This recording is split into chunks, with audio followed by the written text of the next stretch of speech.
रात जब पूरा देश सो रहा था तब ईरान ने कतर की रास लफान इंडस्ट्रियल सिटी पर सबसे बड़ा हमला किया है, जो दुनिया का सबसे बड़ा LNG प्लांट है। उस पर मिसाइल अटैक किया गया है। LNG मतलब लिक्विफाइड नेचुरल गैस, जिसे 14 साल में बनाया गया था। ये वही जगह है जहां से पूरी दुनिया को गैस सप्लाई होती है। अब इस प्लांट पर मिसाइल अटैक होना मतलब पूरी दुनिया में गैस सप्लाई कम हो जाएगी और ऑटोमेटिकली गैस के रेट बढ़ जाएंगे। सबसे ज्यादा असर इसका भारत पर होगा, क्योंकि भारत सबसे ज्यादा गैस कतर से लेता है। करीब 47% गैस भारत में कतर से ही आती है। पूरी दुनिया पर इसका असर पड़ने वाला है। ईरान जो अभी तक इंतकाम की आग में जल रहा था, उसने ये दिखा दिया है कि गुस्से में वो कितना ज्यादा खतरनाक हो सकता है। ईरान ने अब इस युद्ध को 10 गुना ज्यादा खींच दिया है। लेकिन सवाल ये है कि क्या ये थर्ड वर्ल्ड वॉर की शुरुआत होने के संकेत हैं? और अगर यह शुरू भी हो जाए तो आप इससे कैसे बचेंगे? आइए जानते हैं। सोचिए, अगर आपके शहर पर न्यूक्लियर अटैक हो जाए तो आप क्या करेंगे? बस एक पल और सब कुछ खत्म। आपका घर, माँ बाप, पत्नी, आपके बच्चे सब एक सेकंड में राख बन सकते हैं। लेकिन सवाल है, क्या बाकी आप कुछ कर सकते थे अपने परिवार को बचाने के लिए?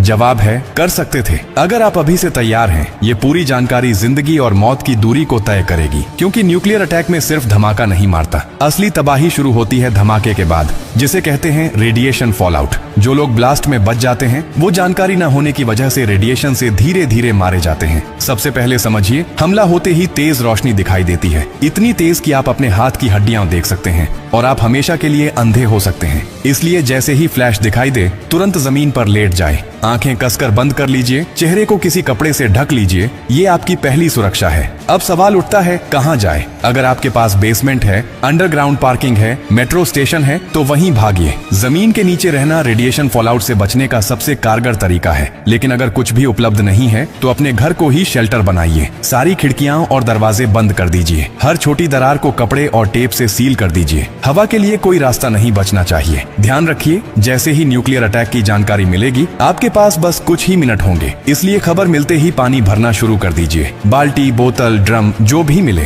क्योंकि न्यूक्लियर अटैक के बाद पानी में रेडिएशन मिल सकता है। छत की टंकी या नल का पानी बिल्कुल मत पीजिए। सिर्फ पहले से स्टोर किया हुआ पानी ही आपकी जिंदगी बचाएगा। खाने के लिए packed food, dry fruit, biscuit जैसे रेडी टू ईट आइटम रखें। ऐसा खाना जो बिना पकाए खाया जा सके और लंबे समय तक सुरक्षित रहे। अगर आप बाहर थे और रेडिएशन के संपर्क में आ गए तो घर आते ही कपड़े उतारकर एक पॉलीथीन में सील करके रख दीजिए और खुद को स्टोर किए हुए पानी से अच्छी तरह धोइए। ध्यान रहे, नल या टंकी का पानी इस्तेमाल नहीं करना है। न्यूक्लियर अटैक के बाद पहले 24 घंटे सबसे ज्यादा खतरनाक होते हैं। इन 24 घंटों में बाहर जाना मतलब मौत को न्योता देना है। कम से कम 72 घंटे अपने शेल्टर से बाहर ना निकलें। अगर सरकार से निर्देश मिले तो उन्हें जरूर माने। अगर कोई सूचना न मिले तो भी 3 दिन तक घर से बाहर नहीं निकलना है। ये 3 दिन आपकी जिंदगी और मौत तय करेंगे। और एक बात और, न्यूक्लियर अटैक के बाद EMP यानी इलेक्ट्रोमैग्नेटिक पल्स उठती है, जो आपके फोन, लैपटॉप, टीवी, वाईफाई जैसे इलेक्ट्रॉनिक आइटम को पूरी तरह खराब कर सकती है। इसलिए एक पुराना एंड्रॉइड फोन, पावर बैंक और वॉकी टॉकी को एल्यूमिनियम फॉइल में लपेटकर स्टील के बॉक्स में रखें।